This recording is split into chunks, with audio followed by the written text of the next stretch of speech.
ভারী থেকে অতি ভারী বৃষ্টি উত্তরে আর দক্ষিণের কিছু কিছু জেলায় বিক্ষিপ্ত বৃষ্টি। শুক্রবার থেকে কিছুটা বাড়বে বৃষ্টির পরিমাণ। চলতি উইকেন্ডে তাপপ্রবাহের বাইরে যেতে পারে দক্ষিণবঙ্গ।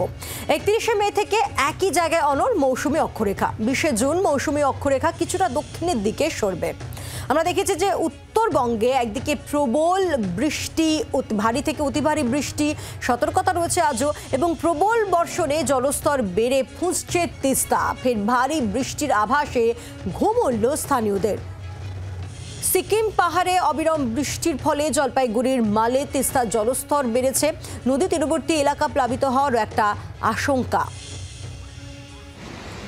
ভারী থেকে অতি ভারী বৃষ্টি উত্তরে এবং যার জেরে বর্ষণের জেরে প্রবল বর্ষণের জেরে কিন্তু ফুঁসছে তিস্তা এবং একটা প্লাবিত হওয়ার একটা আশঙ্কা করছেন স্থানীয় বাসিন্দারা। মূলত নদী তীরবর্তী এলাকায় যারা বসবাস করেন তাদের মধ্যে একটা শঙ্কা তৈরি হয়েছে, কারণ প্রবলভাবে কিন্তু বৃষ্টি চলছে। ভারী থেকে অতি ভারী বৃষ্টি সতর্কতা রয়েছে আজও।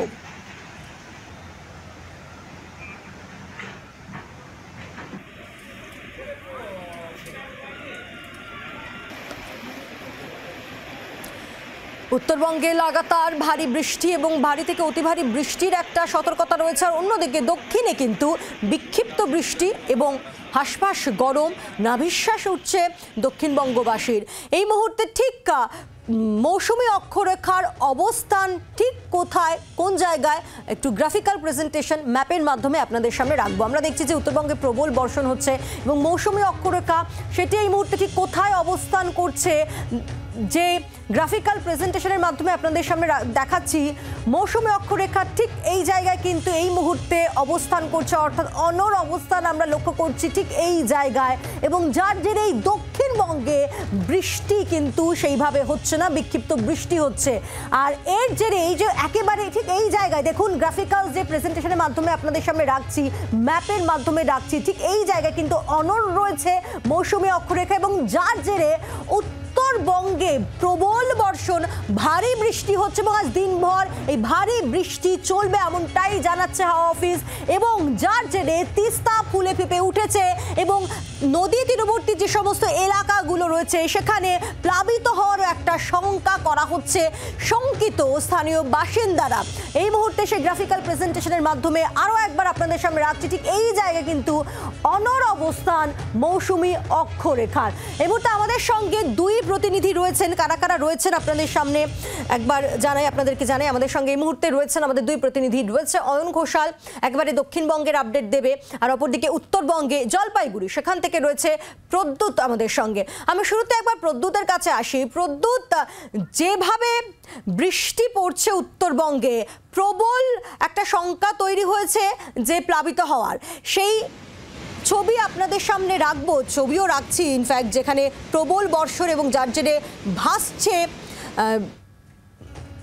বেশ কয়েকটি জায়গা, যে ছবি আমরা লক্ষ্য করছি। যে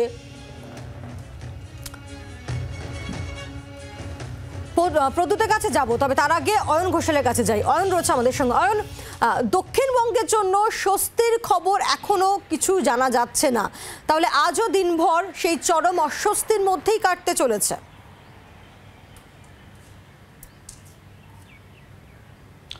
আবহবিজ্ঞানীদের কথা সূত্র ধরে জি24 ঘন্টা দর্শকদের জন্য জানাই যে উত্তরবঙ্গের বর্ষা প্রবেশের পথটা অনেকটা সরল। উত্তরবঙ্গের মায়ানমার এবং তারপরে সেখান থেকে দেশের উত্তর পূর্বাঞ্চলের রাজ্য সিকিম, এবং সেখান থেকে সরাসরি উত্তরবঙ্গে মৌসুমি বায়ু প্রবেশ করে যায়। এটা প্রবেশ করার পরে আনুষঙ্গিক আরও কিছু ফ্যাক্টর, সেখানে মৌসুমি অক্ষরেখা ধাপে ধাপে ক্রমশ দক্ষিণবঙ্গের দিকে নামতে থাকে, এবং তার সঙ্গে বঙ্গোপসাগরে উদ্ভূত বা আরব সাগরে উদ্ভূত দক্ষিণ পশ্চিম মৌসুমি বায়ু, সেটাও কিন্তু একইভাবে ঘুরপথে আমাদের রাজ্যের উপকূলের জেলা সেখান দিয়ে দক্ষিণবঙ্গে প্রবেশ করে। এই দুটির যোগফলে দক্ষিণবঙ্গে বর্ষা নামে। অর্থাৎ শুধুমাত্র মৌসুমি বায়ু একটাই এক্স ফ্যাক্টর উত্তরবঙ্গের ক্ষেত্রে, এবং দক্ষিণবঙ্গের ক্ষেত্রে দুটি এক্স ফ্যাক্টর। একটা হচ্ছে মৌসুমি অক্ষরেখা এবং তার সঙ্গে অবশ্যই দক্ষিণ পশ্চিম মৌসুমি বায়ু। এই দুটির একসঙ্গে সংযোগ না হলে দক্ষিণবঙ্গে বর্ষা আসে না। এবং ঠিক এই জায়গা থেকেই 2024-এ উত্তর এবং দক্ষিণ দুই বঙ্গের ছবিটা সম্পূর্ণ আলাদা। উত্তরবঙ্গে স্বাভাবিক নিয়মে বা বলা ভালো তারও 3 দিন আগে মৌসুমি বায়ু প্রবেশ করেছে। উত্তরবঙ্গে মৌসুমি বায়ু প্রবেশের নির্ধারিত দিন ছিল জুন মাসের 2 তারিখ। উত্তরবঙ্গে মৌসুমি বায়ু প্রবেশ করেছে মে মাসের 30 তারিখ এবং তারপর 31 পর্যন্ত দক্ষিণবঙ্গের দিকে সে স্বাভাবিক নিয়মেই নামছিল। কিন্তু তারপর হঠাৎ করে বিধি বাম দক্ষিণবঙ্গের উত্তরবঙ্গে ইসলামপুরের ওপর ওই মৌসুমি অক্ষরেখা 31শে মে থেকে আজকে 13ই জুন পর্যন্ত কার্যত অনড় হয়ে দাঁড়িয়ে রয়েছে এবং তার মধ্যে গোদের ওপর বিস্ফোরার মতো এই দক্ষিণ পশ্চিম মৌসুমি বায়ু, যেটা অবাধে প্রবেশের মতো কোনো একটা পরিস্থিতি সেটাও তৈরি করতে পারছে না। তার কারণ আমরা যদি ভারতবর্ষের উত্তর বা উত্তর পশ্চিমের রাজ্যগুলির দিকে তাকাই তাহলে সেখানে তীব্র তাপপ্রবাহ চলছে। দিল্লি, রাজস্থান, হরিয়ানা, চণ্ডীগড়, পাঞ্জাব, এই রাজ্যগুলিতে তাপপ্রবাহ চলার কারণে সেখান থেকে গনগনে গরম উষ্ণ হাওয়া সেটা দক্ষিণবঙ্গের একেবারে আমাদের যে পশ্চিমাঞ্চলের জেলার বেল্ট রয়েছে সেই অবধি অবাধে প্রবেশ করছে। তারপর সেটা কিছুটা বাধাপ্রাপ্ত হচ্ছে। এর নেট ফল কি? এর নেট ফল হচ্ছে পশ্চিমাঞ্চলের জেলা, সেখানে তাপপ্রবাহ কখনো তীব্র কখনো মৃদু। আর তারপরে গাঙ্গেয় দক্ষিণবঙ্গের কলকাতা, হাওড়া, হুগলি, নদিয়া এবং 2 চব্বিশ পরগনা, সেখানকার পরিস্থিতি হচ্ছে একদিকে উষ্ণতা এবং আরেকদিকে জলীয় বাষ্পের কারণে একটা তীব্র ঘর্মাক্ত পরিস্থিতি। অর্থাৎ এই মুহূর্তে দক্ষিণবঙ্গে 2 ধরনের গরম। পুরুলিয়া, বাঁকুড়া, পশ্চিম বর্ধমান, পশ্চিম মেদিনীপুর, সেখানে শুষ্ক গরম, লুয়ের পরিস্থিতি। আবার ঠিক গাঙ্গেয় দক্ষিণবঙ্গে তোমার এবং আমার প্রতিদিন সকাল থেকে যে ঘর্মাক্ত পরিস্থিতির শিকার হতে হচ্ছে সেরকম একটা গরম। অর্থাৎ এই মুহূর্তে বঙ্গের আবহাওয়া মূলত 3টে ভাগে ভাগ হয়ে গেছে পায়। অয়ন, সঙ্গে থাকো। অর্থাৎ যে বিষয়টি সামনে আসছে যে 31শে মে থেকে আমরা দেখছি যে একই জায়গায় অনড় হয়ে রয়েছে মৌসুমি অক্ষরেখা এবং 20শে জুন মৌসুমি অক্ষরেখা কিছুটা দক্ষিণের দিকে সরবে। যদি সেটা হয় তাহলে কিন্তু মানে বৃষ্টি হতে পারে, কিন্তু এখনও অবধি যেহেতু অনড় মনোভাব মৌসুমি অক্ষরেখার, তাই দক্ষিণবঙ্গবাসী রীতিমতো একটা চূড়ান্ত মানে ঘেমে নিয়ে স্নান করতে হচ্ছে তাদেরকে এবং ভ্যাপসা গরম এবং তাকে সঙ্গে নিয়েই গন্তব্যে বা কাজের জন্য বেরোতে হচ্ছে। যদিও গতকাল ছিটেফোঁটা বৃষ্টি আমরা পেয়েছি কলকাতাবাসী, তবে সেই বৃষ্টি যে একেবারেই স্বস্তি নিয়ে এসেছে এমনটা বলা যাচ্ছে না। আর এবার উত্তরবঙ্গের দিকে একটু নজর রাখছি, কারণ উত্তরবঙ্গে প্রবল বৃষ্টি। প্রদ্যুৎ দাস রয়েছে আমাদের সঙ্গে, আমাদের প্রতিনিধি প্রদ্যুৎ। উত্তরবঙ্গে যে প্রবল বৃষ্টি, এটা একটা প্লাবনের আশঙ্কা করা হচ্ছে এই মুহূর্তে দাঁড়িয়ে। দেখো, উত্তরবঙ্গের জলপাইগুড়ি, কুচবিহার এবং আলিপুরদুয়ার এই 3 জেলায় ভারী থেকে অতি ভারী বৃষ্টির পূর্বাভাস আবহাওয়া দপ্তরের। এবং শুধু তাই না, বজ্রবিদ্যুৎ সহ গতকাল রাত ভর বজ্রবিদ্যুৎ সহ বৃষ্টিপাত হয়েছে জলপাইগুড়ি জেলা জুড়ে বিক্ষিপ্ত ভাবে। শুধু তাই না, পাহাড় এবং সমতলে এতটাই বৃষ্টি হয়েছে যে তিস্তার জল কিন্তু বাড়তে শুরু করেছে। ইতিমধ্যে সকাল 9টায় সেচ দপ্তর সূত্রে যে খবর আমরা জানতে পেরেছি, 2400 কিউমিক প্রায় জল ছাড়া হয়েছে গজরডুবা ব্যারেজ থেকে। ইতিমধ্যে তিস্তার জল বাড়তে শুরু করেছে। সকাল থেকেই কিন্তু মেঘলা আকাশ এবং হালকা থেকে মাঝারি বৃষ্টি জলপাইগুড়ি জেলা জুড়ে বিক্ষিপ্তভাবে হচ্ছে।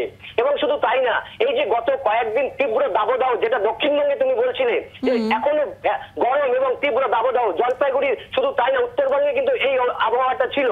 কিন্তু গত দুদিনের এই বৃষ্টি বিক্ষিপ্তভাবে দফায় দফায় বৃষ্টির কারণে কিন্তু আবহাওয়া অনেকটাই কিন্তু স্বাভাবিক এবং অনেকটাই আরামদায়ক বলা যেতে পারে। এই বৃষ্টিতে কিন্তু জেলাবাসী কিছুটা হলেও স্বস্তি। দক্ষিণবঙ্গের স্বস্তি না থাকলেও কিন্তু উত্তরে স্বস্তি, কারণ বৃষ্টি কিন্তু দফায় দফায় হচ্ছে এবং এখনো কিন্তু রোদের দেখা মেলেনি এবং আবহাওয়া অনেকটাই কিন্তু মেঘলা আকাশ।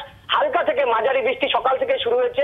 ছাতা মাথায় বহু মানুষজন রাস্তাঘাটে বেরিয়েছে এবং জলপাইগুড়ি শুধু না, উত্তরবঙ্গে বলা যেতেই পারে যে যেভাবে বৃষ্টি হচ্ছে এবং বজ্রবিদ্যুৎ সহ বৃষ্টি, অনেক জায়গায় বিদ্যুৎ থাকছে না রাতের বেলা, দিনের বেলা কিন্তু বিভিন্ন জায়গায় দেখা যাচ্ছে যে লোডশেডিং হয়ে যাচ্ছে। এই বিদ্যুৎ বজ্রবিদ্যুৎ সহ বৃষ্টিপাতে কিন্তু মানুষের কিছুটা হলো চিন্তা, কারণ বিভিন্ন সময় দেখা যায় বজ্রাঘাতে অনেকের আহত এবং নিহতের খবর কিন্তু আমরা জানতে পারি। কিন্তু এক্ষেত্রে বিভিন্নভাবে প্রশাসন তৈরি রয়েছে, জেলা প্রশাসন থেকে সেচ দপ্তর এবং বিভিন্নভাবে যারা তিস্তা পাড়ের বাসিন্দা তাদের কিন্তু এই বৃষ্টিতে, ভারী বৃষ্টিতে চিন্তার ভাঁজ থাকে, রাতের ঘুম উড়ে যায়। কারণ অনেক সময় দেখা যায় তিস্তা পাড়ে রয়েছে অনেক জায়গায়, অনেক বাঁধে কিন্তু এখনো সেইভাবে কিন্তু মেরামত করা হয়নি বলে অভিযোগ। সেই অভিযোগের ভিত্তিতে কিন্তু তিস্তা পাড়ের বাসিন্দারা বিভিন্ন সময় কিন্তু তারা চিন্তায় থাকে যখনই বৃষ্টি হয়, ভারী বৃষ্টি, কারণ তিস্তার জল বেরিয়ে যায় এবং গজেন্দ্রবাগ থেকে বারবার জল ছাড়া হয় দফায় দফায়।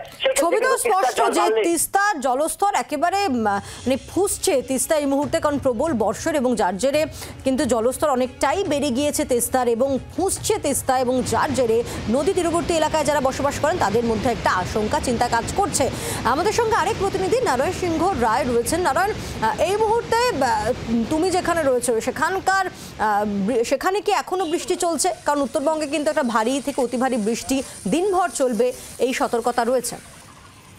দেখো, প্রথমে বলে রাখি, বর্ষাকাল এসে গেছে, তার কারণে কিন্তু উত্তরবঙ্গের প্রায় বিশেষ করে তরাইয়ের পাহাড় এবং সমতলের বিশেষ করে ডুয়ার্স বলয়ে অর্থাৎ দার্জিলিং জেলা, কালিম্পং, জলপাইগুড়ি, আলিপুরদুয়ার, কোচবিহারে বর্ষা চলে এসছে, বর্ষা শুরু হয়ে গেছে এবং প্রত্যেকদিন নিয়মিত করে কিন্তু রাতের দিকে বৃষ্টি হচ্ছে।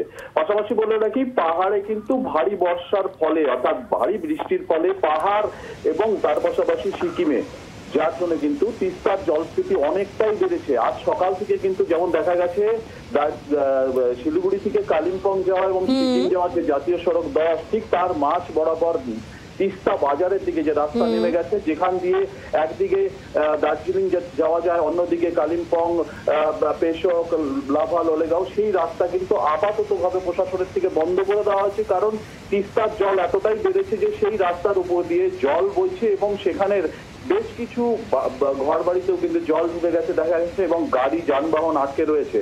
যদিও জাতীয় সড়ক 10 খোলা রয়েছে, সেখানে জল ওঠেনি, কারণ সেখান থেকে তিস্তাটা অনেকটাই নিচে।